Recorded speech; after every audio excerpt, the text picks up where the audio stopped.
thank you all for participating. At this point in time, we'd like to invite questions, and we'd like to hear from you what your thoughts are about the presentations, what you've learned, what you'd like to know more about. So please feel free, anyone, come forward and ask their questions. Share with us what your impressions are. Just as a point of information, this presentation, this webinar has been recorded. You can get access to the PowerPoints by contacting the mentalwellnesssociety.com /reswell-4-VUCA. Or sending me an email for any question. Charles, you want to share with us? There we go. Yeah. Good morning to all of you. Excellent presentations, all of them.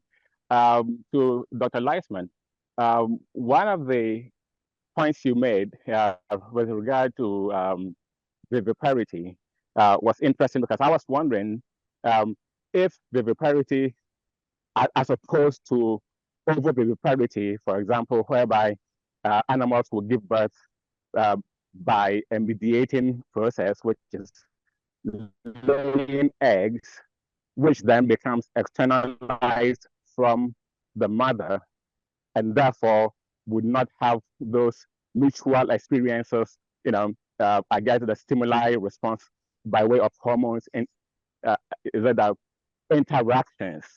In concert with the notion of consciousness, I was wondering to what extent then it helps us to understand the notion of consciousness, because if neurons are being responsive because of the proximity to the mother, in the case of viviparity, because they are within the body of the parent and therefore closer, then is it possible? I mean, how do you then define consciousness?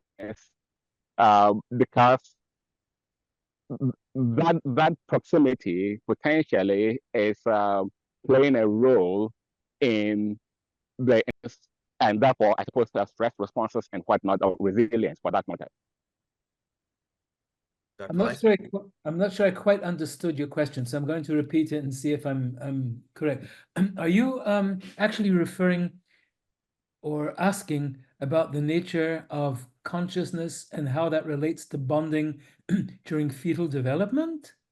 Or did I get that wrong?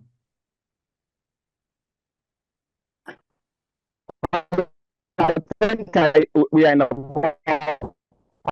Charles, because I was Charles, you are breaking out. We cannot hear you. I know that Charles? you potentially Charles, Charles, we cannot hear you.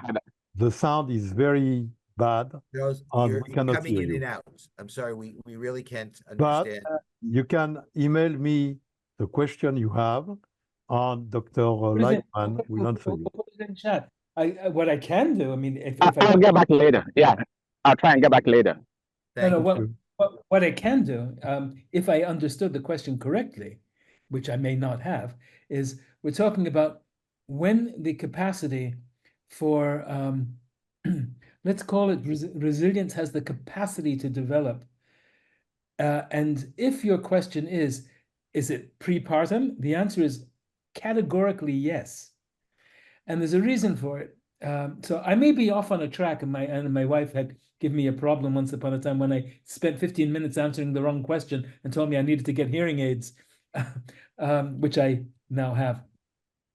However, the answer to the question is yes, as long as there's oxytocin running through the system on a hormonal level, whatever the stress reaction is of the mother is going to parlay into the fetus. That's number one. Number two, the fetus is capable of generalization. After roughly about 24 weeks or so, it's capable of discrimination and generalization. It's the basic elements of learning.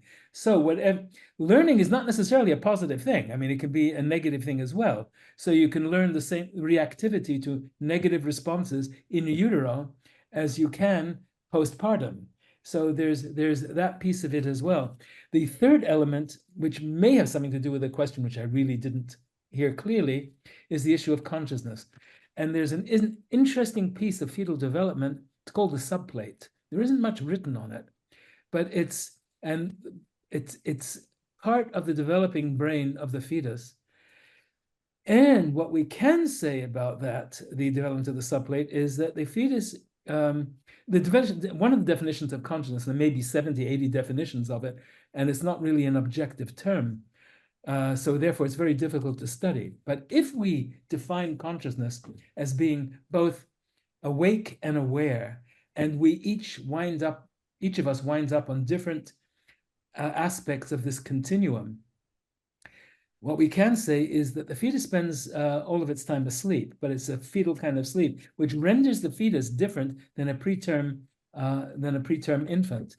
And so the elements of consciousness, awareness, the development, the push for oxytocin under maternal stress has a direct relationship to the development for dendritic shrinkage in case of stress.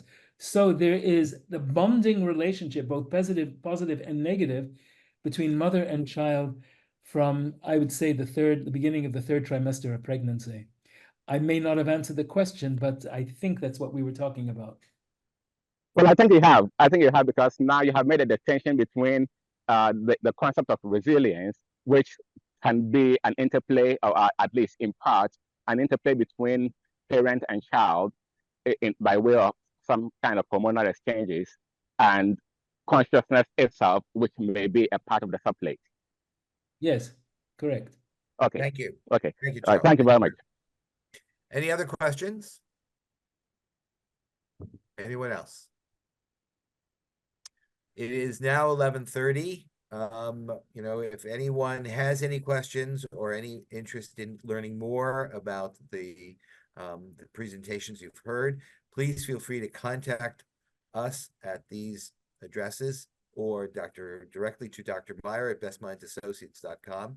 And we hope you benefited from the presentations, and we hope you shall share your thoughts and impressions with others. Thank you so very much for coming, and have a very good day. I want to thank all of you. Thank you. And I want to extend to all of you the possibility to join either the Mental Wellness Society or VUCA Reswell Group. We are always looking for intelligent people who are ready to be challenged to help the world to become better. So you can join us. You are more than welcome. This is the first time we meet, and hopefully it will not be the last. Thank you for all of you. A recording will be published, and the PowerPoint will be published. Thank you so much. Thank you, Julia. Thank you, Jerry. Thank you, Dr. Lebovitz. Thank you, Salome and Isaac. Thank you.